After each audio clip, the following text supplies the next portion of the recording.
the Middle East Roundtable, and this afternoon we'll focus on Iran nuclear issue and Israel-Palestine conflicts, which are very important hot issues in the world. And let's welcome Mr. Huiyao, the founder and president of CICIR and former counselor to China State Council. 11th edition of China and Globalization Forum. And it's also a great pleasure to talk today, tackle these important issues between China and the outside world. And especially today we're talking about the issues about the Middle East, especially about the relations between Israel and Palestine, and also this problem and those nuclear concerns today in Iran. So I would like first to give the floor to Mr. Wang Huiyao, who is the founder and also the chairman of this think tank, the China and Globalization, which is and is still playing a very, very, very important role today in the international think tank stage. Welcome.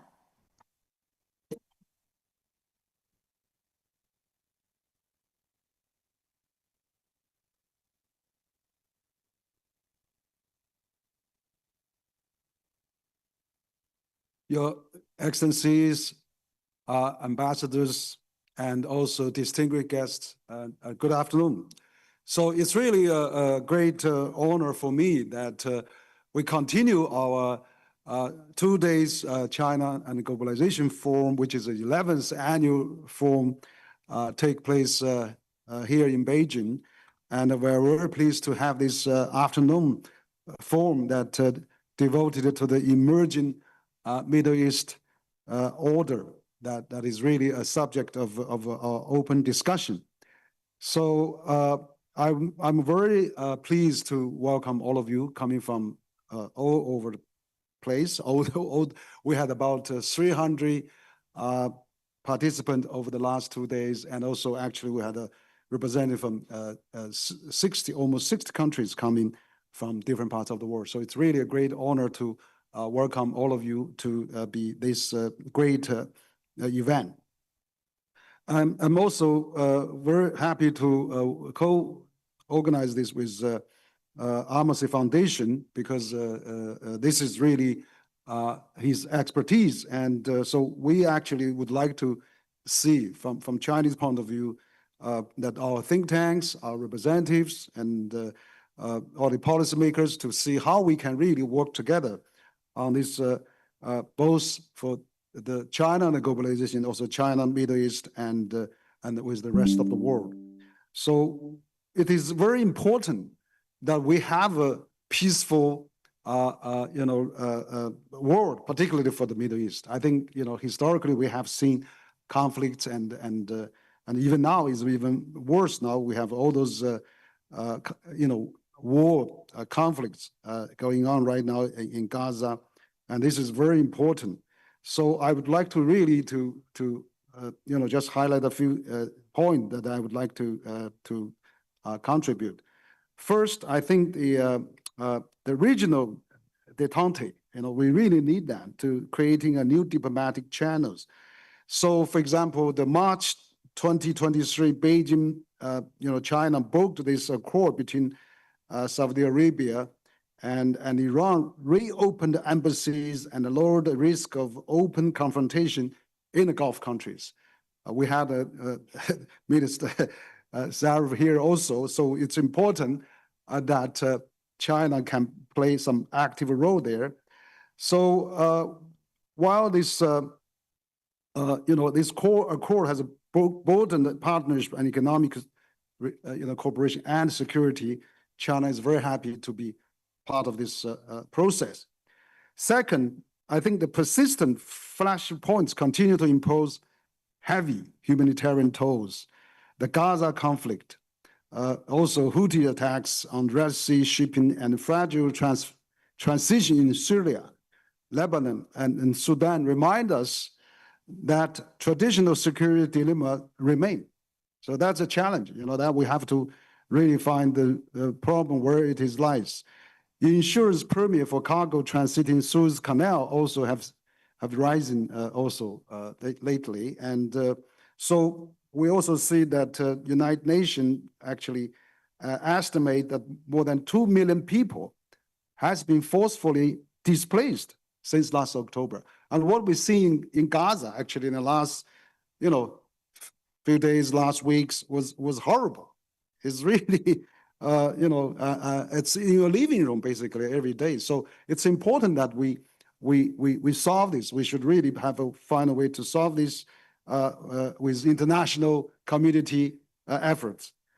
Third, economic diversification is accelerating the backdrop of this global energy transition, with the UAE, Saudi Arabia, Iran, and Egypt now inside expanded BRICS countries, and a growing share of the energy trade settled in currencies other than the US dollars.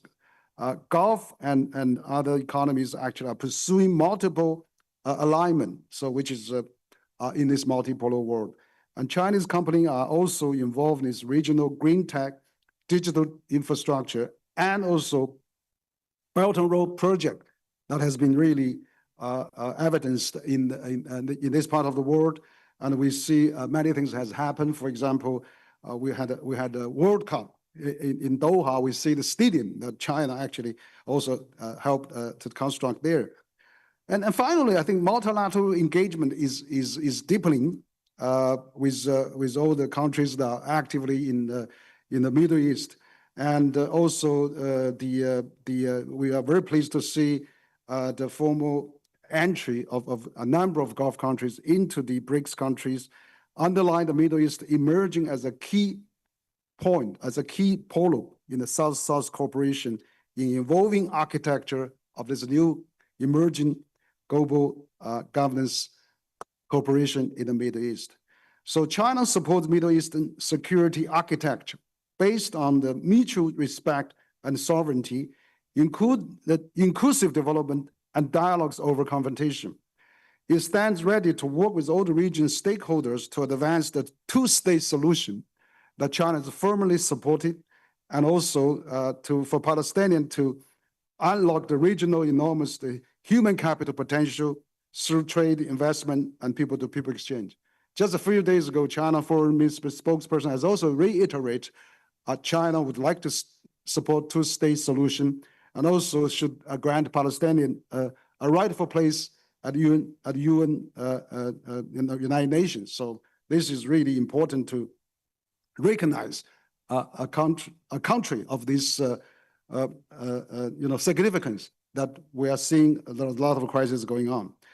So for this conference, our objective is not only to analyze challenges, but also to identify pathways, solutions, and cooperative methodology that we can consistent with the principle of UN Charter and interest of the peoples of all the region. So in this aspect, I would really like to, Center for China Globalization is a bridge. We are one of the top 100 think tanks in the world, and also we are the only think tank in China that has special consultant status from United Nations. So we are very pleased to have all of you here, and we are also very happy to work with Mohamed Amersi to really going to deliver his next opening remarks as well. So I will just stop here. Thank you all very, very much. 谢谢。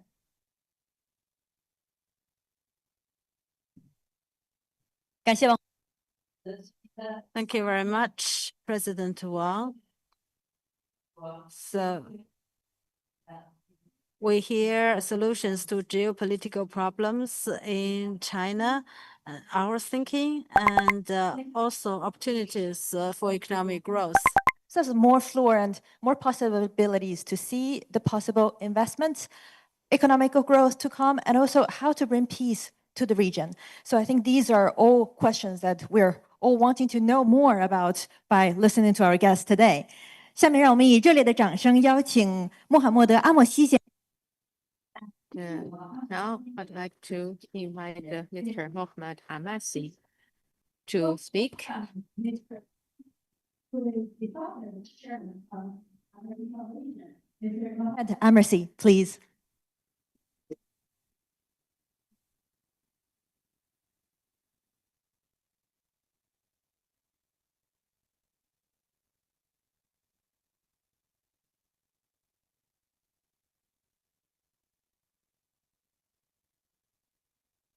Good afternoon, ladies and gentlemen, and welcome to Beijing.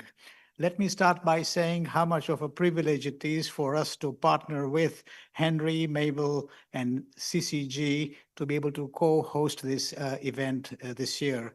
I'm really privileged to have this friendship with CCG and also to be a member of their advisory council. This is not the first time we've done this. This is the second time, and we were also here in December last year at a small roundtable that involved Middle Eastern ambassadors, and a lot of impact came out of that. So we hope to be able to continue delivering impact and ensuring that China has a seat at the table in helping solve many of these irretractable conflicts that plague the Middle East. Let me start my remarks by quoting an aphorism, and it goes like this, that vision without action is a daydream, and action without vision is a nightmare. More than 18 months have passed since Hamas inflicted the worst attack on Israel since its founding, but Israel's thirst for revenge has not abated. Deterrence has not been established. Israel's other key war aims have not been achieved.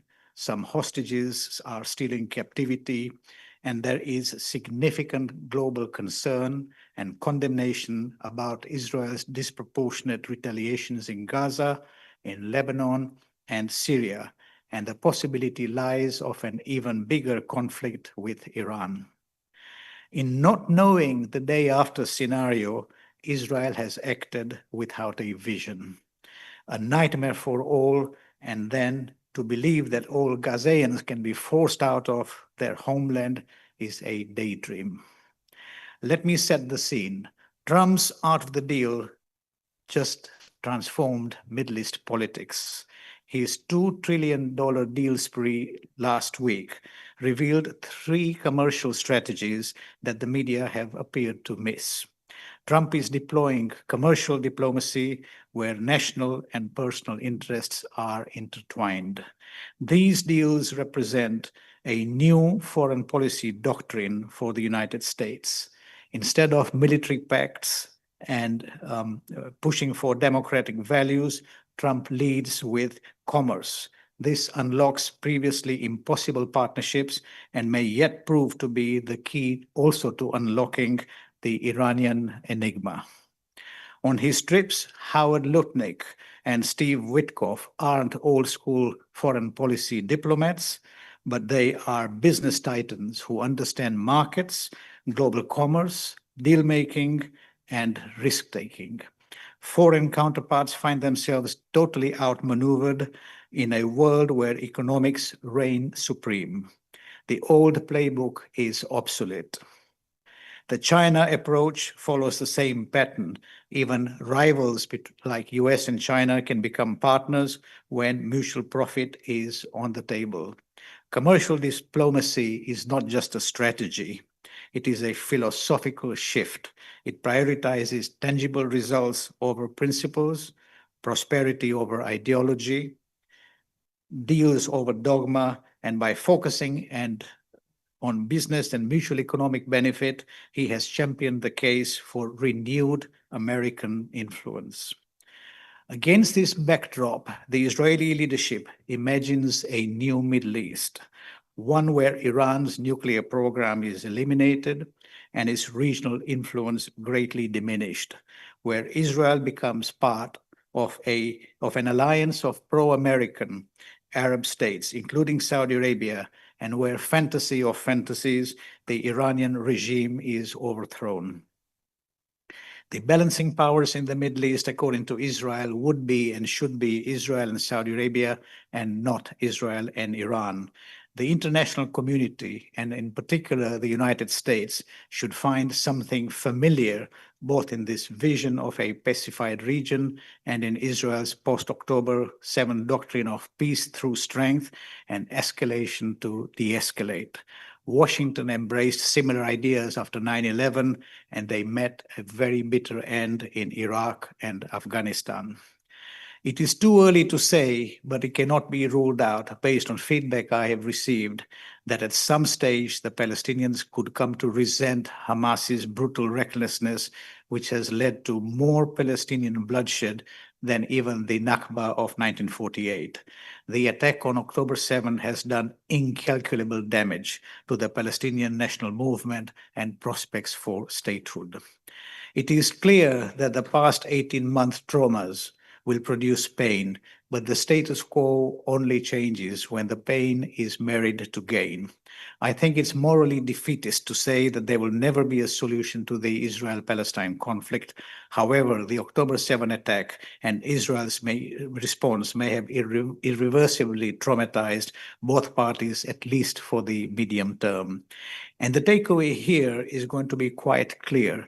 Israel and Palestinians are going to say to one another, you know, the problem is not that we don't understand one another. The problem is that we understand each other too well. Even in Gaza, where Israel continues its grinding military campaign, a political change is hardly guaranteed.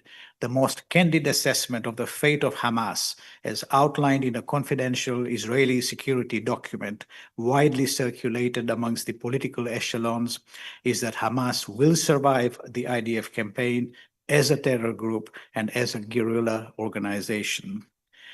As for the Israel-Palestine conflict itself, since engaging on foreign policy matters, I've concluded that people have two choices. You can make a judgment that you're going to root for one side or the other, or you can acknowledge that this enduring calamity is a competition between two justices, as can be seen from the slogan adopted by both, from the river to the sea. It will be resolved or won't be resolved based on leaders who are prepared to recognize that each side has mutual needs and requirements which need to be satisfied. This conflict is not also easily capable of objective analysis. We are all the sum totals of our experiences, of our backgrounds, our sensitivities, our sensibilities, and our prejudices. What is a prejudice? A prejudice is a prejudgment. I would argue that at best you can do is to make allowances for prejudgments. Then you have them, you set them aside in an effort to try to understand the narratives and the motivations of both the Palestinians and the Israelis. This is critically important if we are ever going to have a chance to resolve and to work towards a conflict-ending resolution. And we need honest brokers like China, who use their leverage in a balanced manner. For now, Western policy has been trying to both deter and de-escalate at the same time. And realistically speaking, you can most effectively do one or the other, but not both. For the West going forward, the challenge is how to turn Israeli tactical wins in battle into a strategy that also secures Israel's people and its future. That takes real discipline. It takes courage. It takes foresight to match the conduct of war to a clear and sustainable set of objectives. That is never easy, but it is an imperative. A question that is very relevant is whether October 7th was so seismic that it will lead to transformational change, or are we likely after a while to return to the status quo ante? Joe Biden on October 25th said, there is no going back to the status quo as it stood on October 6th. Israel was one country on October 6th, and it is another country on October 7th.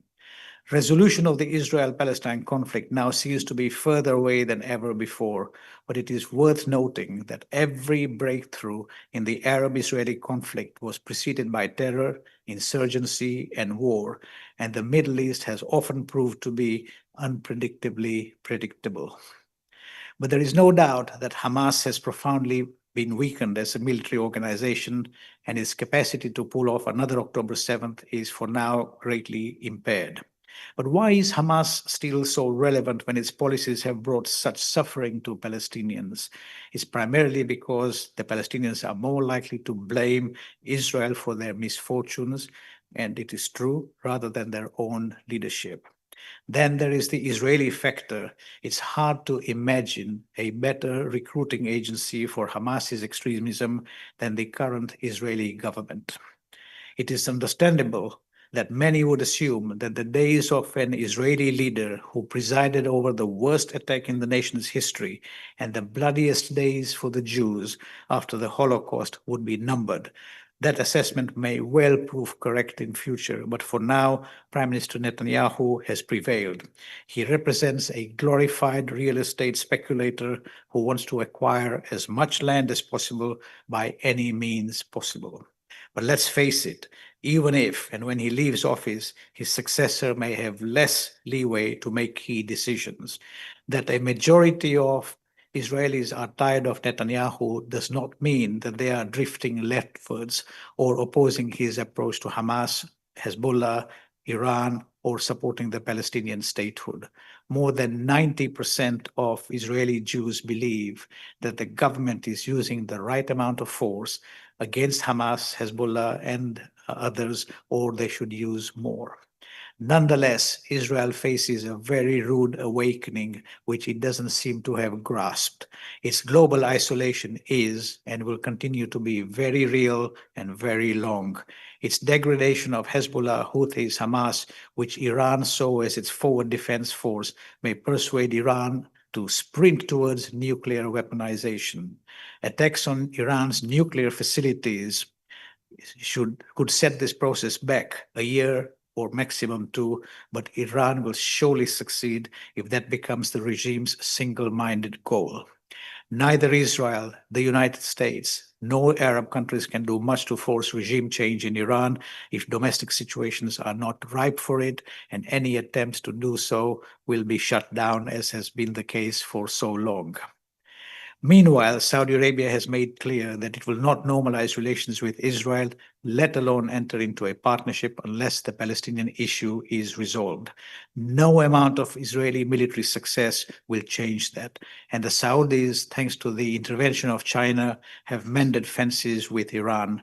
They were in full force earlier this week when I was in Tehran at the Tehran Dialogue Forum. In this context, it is also said that Iran's axis of resistance, which was there in full display before October 7th, has crumbled, but not so quick, I would say. Any further asymmetrical tit-for-tat between Israel and Iran risks developing into a futile cycle of Iranian missile strikes and Israeli retaliations, each exposing Tehran's military limitations while failing to alter the balance and potentially driving Iran to more desperate and unpredictable measures in its quest for credible deterrence. In the long term, and it should be assumed that the Israeli-Iranian conflict will end, it cannot be assumed that the Israeli-Iranian conflict will end soon, there will be competition between the production rate and sophistication of Iran's offensive systems on the one hand and of Israel's interception systems on the other. With Israel now so deeply immersed in a widening conflict, it is unclear whether it can escape the so-called escalatory trap. If Israel escalates, it fuels the escalatory spiral that could at some point exceed its military capability to manage. If it chooses the status quo, then it has done little to improve its security situation. Forcing the choice between escalation and the status quo gives Iran an advantage and was a key feature of its proxy strategy. As for Lebanon, since the crisis began, diplomatic efforts by the United States and France have laid the basis for a more durable, formal arrangement on the blue line between Israel and Lebanon by implementing UN Resolution 1701. These talks have largely stalled, but will resume, I believe. I have been privileged to have been involved in them and continue to be deeply engaged. The Joseph Aoun Nawaf Salam government is in a caretaker capacity with elections around the corner. Neither leader has the political nous to navigate the melting pot that is Lebanon. This potpourri is a byproduct of the Taif Accords, an agreement, in my view, that is well past its sell-by date and has served its purpose. It should now be torn up. It disincentivizes the creation of an inclusive Lebanese state, and anywhere where you have a situation where positions are being offered on the basis of sectarian backgrounds, then it is a recipe for disaster, because you can never, ever build a state. The same to some degree applies to Iraq, but I have so many Iraqi friends and colleagues in this audience, so I will not dwell on that for now. Likewise, I will not discuss Syria, as it will be discussed extensively by my distinguished panelists. Finally, some have pointed to the promise of a Saudi peace offer, and with that, reconciliation with the entire Arab world is a solution. But grand plans do not necessarily produce grand results. Any scheme to transform the Middle East, a mix of low-income, high-population states and high-income, low-population states, by uniting the richest economy and its most technologically advanced, is certainly ambitious, but it's also untethered from the realities of Middle East governance. This vision is predicated on an enduring resolution of the Israeli-Palestinian conflict, which in turn is premised on unlikely developments in Israeli and Palestinian domestic politics, confers a surreal quality to claims about transformation. But all in all, if you are anticipating transformation, an old Spanish proverb, and my friend Ana Palacios, who I think should be here, will know much better what it means. When it comes to my mind, it says, best to wait sitting down. Thank you very much, and all the best. Thank you.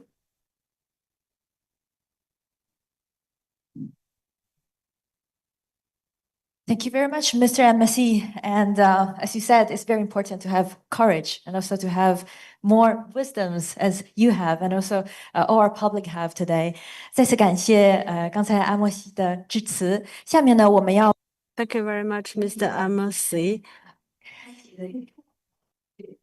The most important and interesting discussion will be chaired or moderated by Mingzhu, my good friend. who's also my friend, who's the fellow at CCG, and her name is Zhu Mohamed Han, and she will be animating and with you for the further discussions.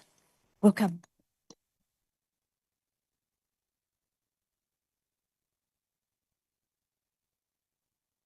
Thank you so much. It's a great honor for me to be emceeing this session. So let's now warmly welcome our keynote speaker for this first session, the Emerging New Middle East Order.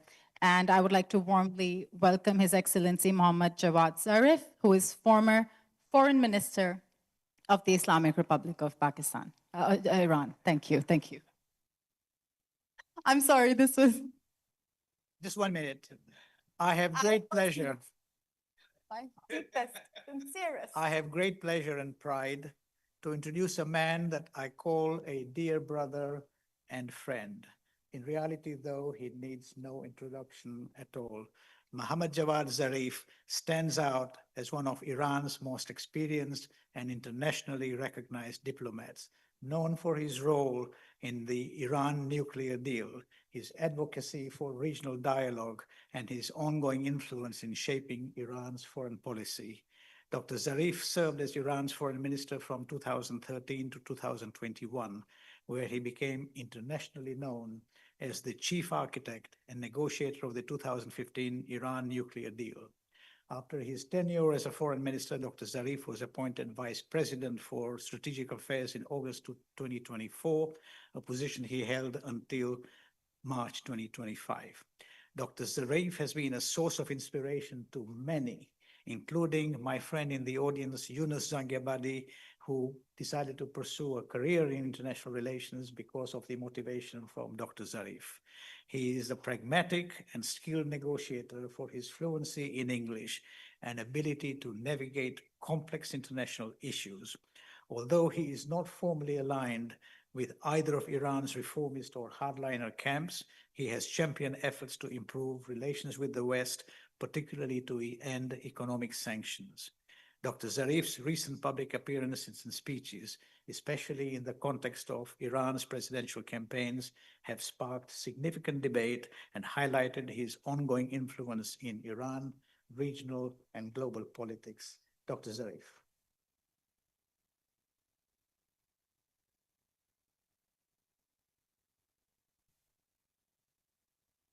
Bismillah ar-Rahman ar-Rahim. A very good afternoon to all of you, ladies and gentlemen, and it's a great honor and pleasure for me to participate in this forum. Let me thank my brother and friend Mohamed Amersi for inviting me, and also thank the Center for China and Globalization, Dr. Wang, and his colleagues for arranging this excellent opportunity for me to exchange views on a number of subjects. When I left the meeting yesterday, I thought that we'll be sitting around a round table, so I did not prepare written remarks, and that's an excuse. I usually don't, so I prefer to speak without notes. And let me just make one point that we will be discussing the nuclear issue at the next session. So let me just devote this part of my statement to the situation in the Middle East. I'm less ambitious than Mohammed, and I will deal with the Persian Gulf. Because as the saying goes, somebody went to the wall and asked God for a miracle, and then God says, well, I can't do this, give me another option. And he said, bring Arabs and Israelis together. And God says, what was the first question that you asked? So I'm not that optimistic to talk about the Middle East. I'll talk about my immediate region, and that is the Persian Gulf. I've written recently in The Economist about an idea I call Muslim West Asia Dialogue Association, MWADA, which in Arabic, for all my Arab friends, is spelled Mawadda. Mawadda in Arabic means amity, and The Economist put the title Amity instead of Enmity. So let me speak about a paradigm. And before doing that, let me just preface it with a methodology. We can either try to build a future based on the past. That would be to recreate the past, and we will always remain prisoners of the past. Or we can try to look forward, use the past as our jumping ground, jumping board to move to future. Exactly what Chairman Mao and China did in 1970s. I think that's a good way of moving forward. We should not be prisoners of the past. Let me just make a few points about what the past is and what the future can be. The past is crystallized by a paradigm based on enemy and exclusion. We needed enemies as a tool for governance. And if we did not have enemies, we created one. I asked permission from my friend Mohamed Amersi, who spoke of Sam Huntington yesterday. As soon as the Berlin Wall fell, there was a need to recreate a new enemy. And that enemy was Islam, political Islam, and China. The red menace was changed, replaced with the green menace and the yellow menace. Read the Clash of Civilizations. When did the Berlin Wall fall? 1991.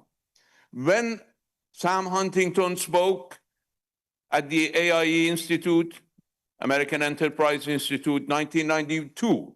That's when he presented his Clash of Civilization. 1993, his article in the Foreign Affairs. 1995, his book. The need for an enemy led to theorizing the rise of a new enemy. In 1991, when former Prime Minister Yitzhak Rabin wanted to start negotiating with the Arab world, he could not convince the Israeli population to start talking to the enemy that they had so vociferously called and created for the past 40 years. In order to convince the Israeli population to go for the talks, there was a need to create a new enemy. And we put ourselves in the offering to become the good enemy. Iran became the new enemy. I'm not just making it up. Go read Uri Lubrani, who used to be Israel's ambassador to Iran during the Shah and then became advisor to Yitzhak Rabin and Israeli prime ministers since then, before he died. There was a need to create a new enemy, and that enemy was Iran. When the Arab world started normalizing with Israel, there was a need for a new enemy, and that enemy was again Iran. I'm not saying that there are no historical reasons for these paradigms to emerge. Of course there are, and I'll talk about them. But I want to emphasize the fact that these theories, these narratives serve interests. Theories, my friends, are not neutral. Theories are not just supposed to explain. They all, in one way or another, tell you what to do. You're a realist, you follow the realist thinking, you will have to either balance or bandwagon with the major powers. You don't have any other choice.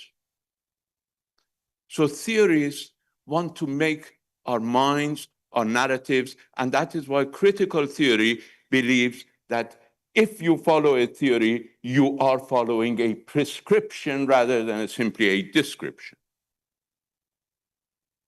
So the narrative of enmity has its roots in the interest as a tool for governance. In the book about dialogue among civilizations that I had the honor of writing along with His Royal Highness Amir Hassan of Kuwait, of Jordan, we've been missing the names of the countries, because global governance is over. That was in 2001. We have seen the idea of enemy, the idea of using force to defeat that enemy, how it backfired. If you don't believe me, read the Baker-Hamilton report in 2006. The United States, from 1991 to 2006, continued to wage war. The Iraq-Kuwait War, 1991, then Somalia, Libya, Sudan, the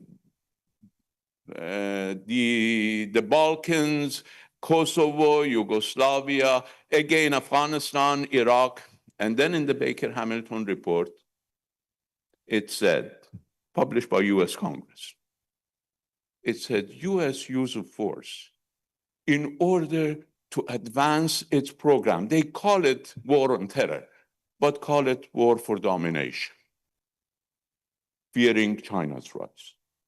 The rise of neoconservatism in the United States was in order to defeat or deflect or prevent the rise of China. They were defeated in that. In 2006, the Baker-Hamilton report is very clear.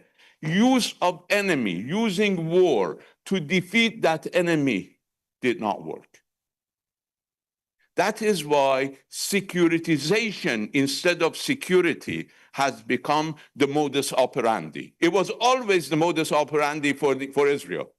Israel started securitization of its enemies in order to survive, both internal securitization inside Israel as well as global securitization.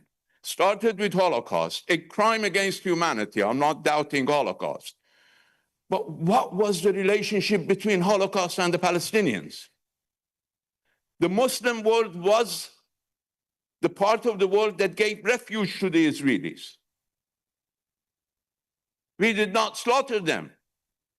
So why should the Palestinians pay for the crime of Nazis in Germany? And why should they, the Germans, support the Israelis to continue to commit these crimes against Palestinians because they are shameful of their own history?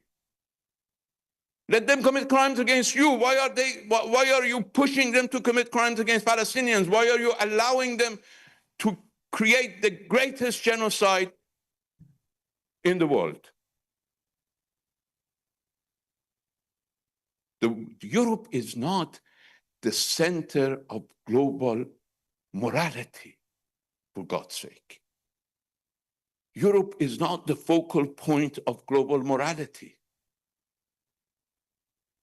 If Europe commits a crime, why should Palestinians pay for it? So Holocaust becomes an element of securitization for Palestinians. Terrorism becomes an element of securitization for Palestinians. Who commits more terror in the Holy Land? Israel or Palestinians? Just tell me.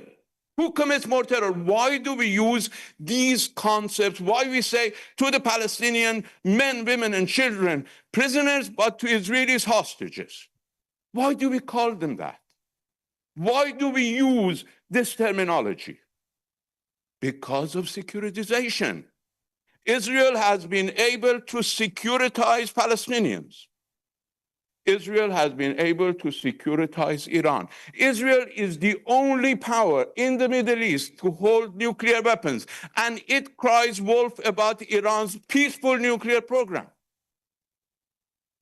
Israel has never allowed the IAEA to visit its nuclear facilities. Israel probably, we will see the documents about Kennedy's assassination shedding some light. Probably Israel had a hand in President Kennedy's assassination because he wanted to monitor Israeli demono facility. But it calls Iran a nuclear security threat, with the greatest amount of global inspections being carried out in Iran. This is not called security. This is called securitization. It's a narrative. And we are so easily surrounded and accept these narratives.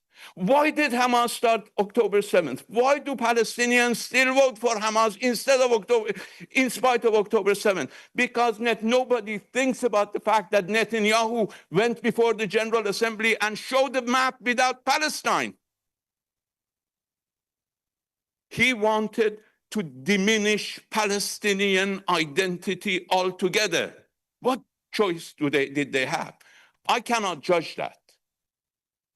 I give the judgment to the Palestinians. We have suffered a great deal because of October 7th. But let's not start history from the middle.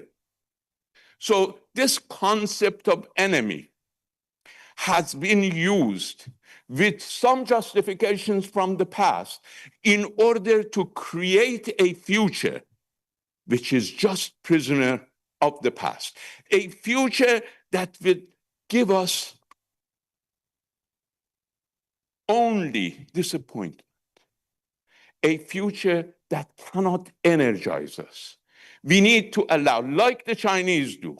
I always told, since I'm out of government in Iran, I can say whatever I want. I always told my Iranian friends, since you import everything from China, please import your foreign policy also from China. I believe China has made great progress in putting the past behind, not apologizing for the past, but standing on a solid foundation of the past and jumping forward. Now, how can we do that? If we understand that this conceptualization, this narrative making of enemy has specific interest that it wants to serve, how do we deal in our immediate neighborhood? Now, let me give you two reasons, because although I believe you need to have a vision to act, and I believe that you cannot act without a vision, I believe that vision should not be based on wishes or illusions. So we want to start a future based on solid grounds. Iran and its Arab neighbors, the Muslim West Asia, including Turkey, hopefully including Yemen, Pakistan, Afghanistan, have seen each other from a threat perspective. We've seen each other as enemies, with some help. I mean, Iran was invaded by Iraq. Everybody helped. Nobody raised an eyebrow. All global community helped Iraq. And they are